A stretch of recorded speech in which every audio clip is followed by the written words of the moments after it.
Le Blue Elephant de Phuket, c'est toute une histoire. On a repris ce manoir il y a un peu plus de 10 ans. On a passé 2 ans à remettre le manoir en état parce qu'il avait été abandonné pendant 40 ans. Paranagan, c'est avant tout une culture. Le mot signifie un mélange entre les cultures. C'est un peuple qui venait de Chine, qui travaillait dans les mines, en particulier les mines d'étain. C'est de là où on retrouve la route de l'étain. Ce peuple qui vient de la Chine et puis qui s'est mélangé avec les locaux de Singapour, puis avec les locaux de Penang et finalement avec les locaux de Phuket. Et c'est de là où, en fait, il y a cette similitude, mais encore cette différence entre les 3 cultures Paranagan. On On est probablement l'un des hôtels qui a le plus de charme pour moi. C'était l'un des plus vieux hôtels de l'île. D'ailleurs, on a filmé The Beach avec Leonardo DiCaprio dans cet hôtel avant que l'hôtel a été rénové. Et aujourd'hui, elle retrouve toute sa splendeur d'il y a 100 ans. Ban Chim Pracha, Chin Pracha, c'était le baron de l'étain. D'ailleurs, nous sommes à Ban Chim Pracha, mais Ban Chim Pracha avait 2 maisons. La première maison qui est la maison de notre voisin et la deuxième maison qui est plus un manoir, qui était opulent et représentant de la réussite de l'étain. D'ailleurs, c'est comme ça que c'est devenu la maison du gouverneur. Donc Chim Pracha, c'est une famille reconnue sur Phuket et qui représente vraiment cette culture de nouveau Paranagan. D'ailleurs, je vous y emmène, je vais vous faire visiter la première maison où on peut retrouver tous ces vestiges de cette culture. Ah, wadi padeng! Oh, din, din, din, din.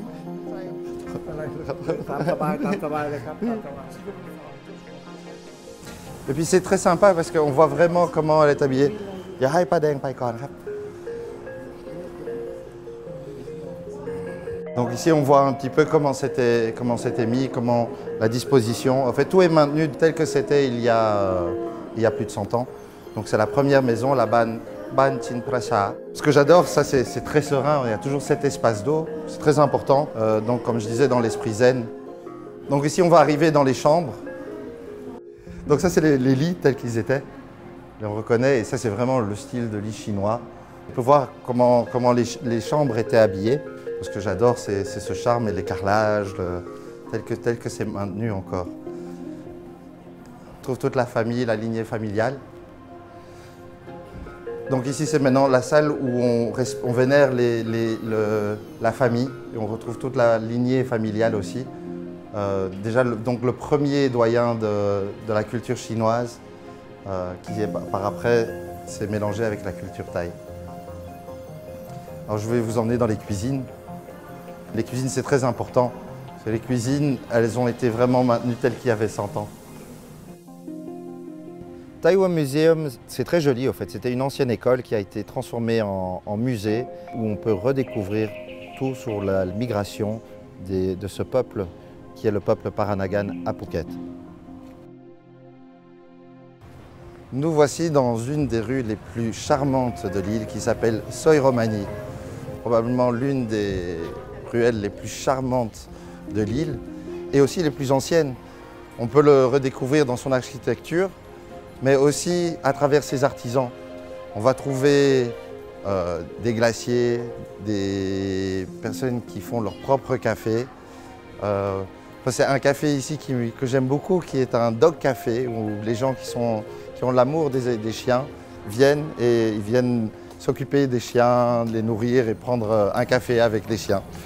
Mais probablement l'une des emblèmes les plus iconiques de cette ruelle, c'est le Tori Café, qui est aussi un ice cream boutique où ils font leur propre glace. Et on peut retrouver d'ailleurs tous les Thaïs, tous les locaux qui viennent prendre leur glace ici. À Phuket Town, c'est le côté artistique. Comme on peut le voir, il y a beaucoup de street art, beaucoup d'artistes, de musiciens. Et donc c'est un des petits coins où j'aime bien m'asseoir et revoir l'une des premières peintures de Alex Face. Talang Road, c'est aussi la rue commerçante la plus ancienne de Phuket Town. Très jolie, où on retrouve le batik, des bons petits restos. Là par exemple, on mange le roti, qui est très local et de la communauté musulmane. Quelque chose que j'adore d'ailleurs. On prend ça en petit déjeuner, mais on peut manger ça à n'importe quel moment de la journée.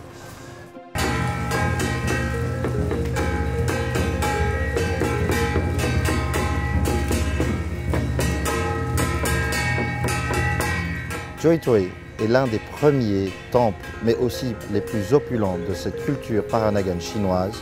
On retrouve souvent des festivités et des commémorations à ce temple.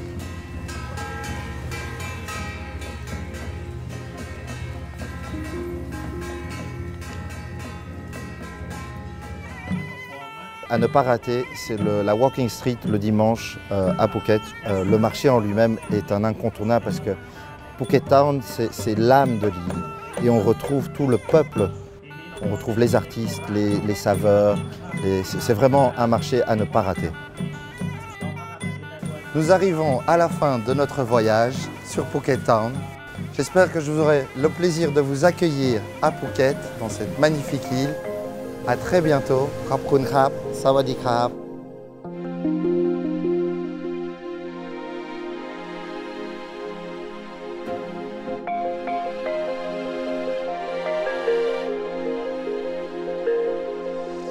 Thank you.